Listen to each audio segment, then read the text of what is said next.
What is this thing on the desk right here? All right. And why you just built it in my studio here in a matter of minutes. What is it? So this is the infamous Hexayurt. And the reason this thing exists is, for one thing, Burning Man, right? Okay. So how many times have you been to Burning Man? Oh, 7, maybe 6. When was your first one? 96. Wow. I went as soon as I could after I got to America. And when was the first one? Sometime in the late 80s. Okay. I want to say 89, maybe. Okay. Burning Man in 95, they had a drive-by shooting range, right? Oh, okay. Pickup truck, tailor's dummies, assault rifle, drive-by shooting range. Okay. Very, very nice. And in 96, how many people were there? I don't know, 3,000 maybe? Okay. And now it's 60. 60,000. Yeah, it's big. Okay. So this thing here, the Hexayurt, right? What is it? It's an emergency shelter, but it's also potentially a long-range solution to the mortgage. So if you buy building materials, right, they come in 4x8 sheets. In America, here it's 1.2 by 2.4 meters. Everything comes in that shape. Wall pieces are a whole sheet, roof pieces are half sheets.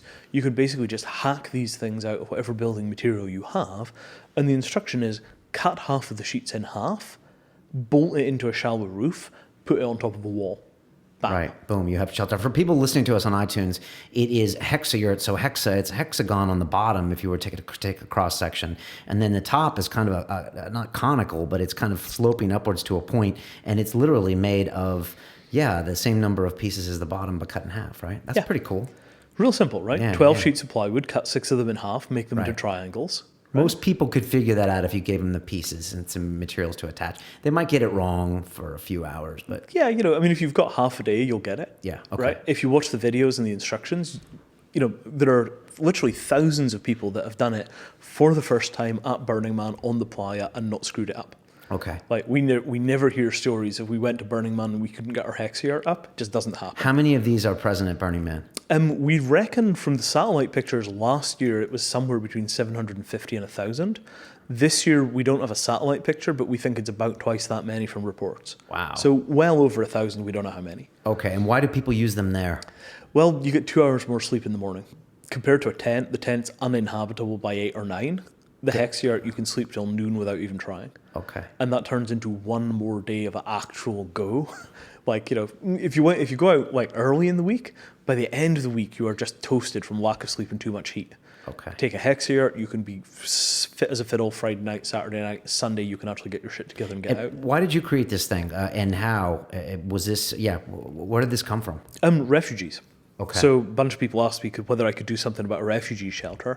I knew a bunch about geodesic domes because I used to work in graphics software, and the math for geodesic domes is the same math for computer graphics, right? It's all about triangulated surfaces. Okay. So some folks were like, "Can you fix this?" And I sat down and had to think. Dunno. Wait. Click. 15 minutes later, had the first one.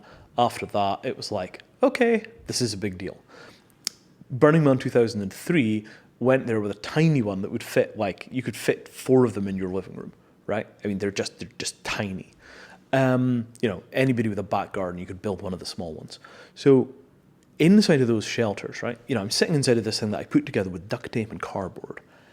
I open the door, there's a whiteout dust storm outside, like less than a meter visibility. Whoa, close the door again. And this thought forms in my head, like, I have changed the world, right? I've turned a bunch of industrial cardboard into a thing that has an inside and an outside. I didn't even know there was a dust storm, right? And I put it on a roof rack myself. There was almost no material there. The entire thing weighed probably 30 kilos, right? And it was a house for 2 people, and it would cost nothing in mass production. Okay, and it keeps you cool in the morning when in a heated scenario. Right, and it's warm in the night. Okay, and so it insulates that air in there. Yeah, but the critical thing is, right, if you've got a really big disaster, right, say somebody drops a nuke on New York and you've got to move 20 million people out of the fallout zone, right? There aren't 20 million tents sitting around, right? There aren't 20 million hotels that will take radioactive guests. No, right? So you've got to go and build literally 4 million houses, right? And the only material that you remotely have enough of to even think about doing that is plywood. Okay. So you've got to try and figure out the minimum trouble way of turning plywood into emergency housing. That's about roughly half as efficient again as if you build it square. Okay. So you could build little A-frames, or if you want to make your materials go about a third to half further, you build Hexayurts. Okay. And they're easier to put up, there's more space. And then at the end of that process, you can just get rid of them. You can just mulch the damn things to get rid of the radiological contamination. Just bury them. And part of your ethos is kind of to open source this stuff, right? You've always been about putting your ideas out there so people can use them. No copyright, no patent, right? Free That for was a all conscious purposes. decision. Oh yeah, absolutely. Okay. Because look, I mean, there've been people inventing cool shelters for 50 years, right? There are just no end of these cool shelter projects out there. None of them ever go anywhere, right? You get a little company with 3 or 4 employees that sells 5,000 units a year, and that's as big as it ever gets. So most of those shelters are patented, and if they're patented, you can't make them where you need them. You can only make them where the company is. That's still good. It's just not the solution. So no patent, you make them where you need them. That means you can buy the materials, you can configure the design, you don't have to screw around. You could set up a factory making these things in South Africa tomorrow morning. A month and a half later, you'd have a production line, and 3 months after that, you'd be housing 20,000 people.